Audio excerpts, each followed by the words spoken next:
Ito ang first time na nag-transform si Goku into Super Saiyan 100. Sobrang wild ng eksena.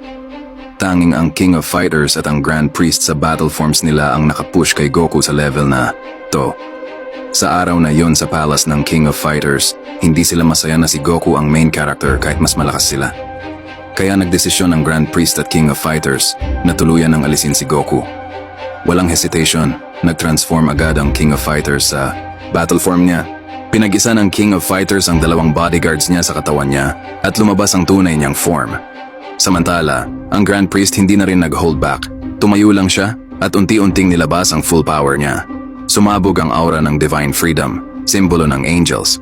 Sumigaw siya at napunit ang suot niya dahil sa pagbabago ng katawan niya.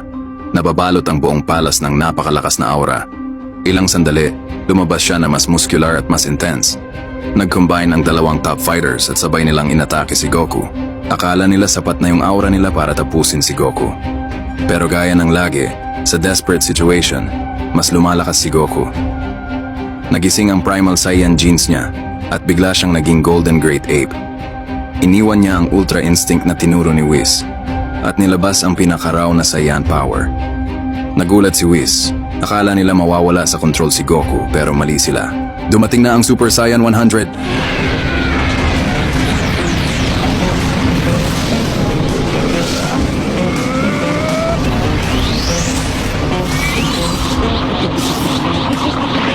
Si Whis, na pinakamahina sa kanila, sobrang gulat sa transformation na to. Nakuha ni Goku ang power na kapantay o lampas pa sa Grand Priest at Champion. Yung triangular mark sa ulo niya, parang katulad ng sa Champion. Biglang sumugod ang Champion at sinuntok si Goku, may kasamang purple flash na nagliwanag sa buong arena. Pero kahit sumabog ang impact, si Goku hindi man lang gumalaw.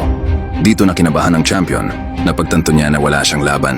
Oras na ni Goku para gumanti.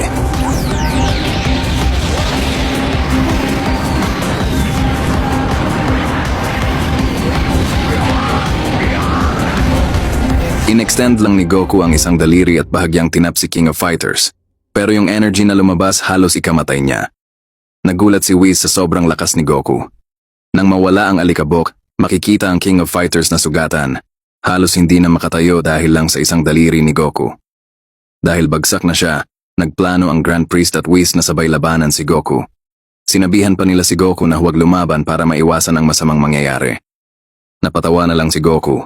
Parang sinasabi na mali ang pagkaintindi nila sa power niya. Hindi na nagsayang ng oras ang Grand Priest. Nag-teleport siya kasama si Whis at sabay nilang inatake si Goku ng sunod-sunod na suntok at sipa. Pero si Goku, hindi man lang gumalaw. Sobrang nakakatakot. Madaling na-overpower ni Goku ang dalawa at naiwan ang ibang fighters na tulala. Sa huli, pinatunayan ulit ni Goku na siya ang tunay na main character.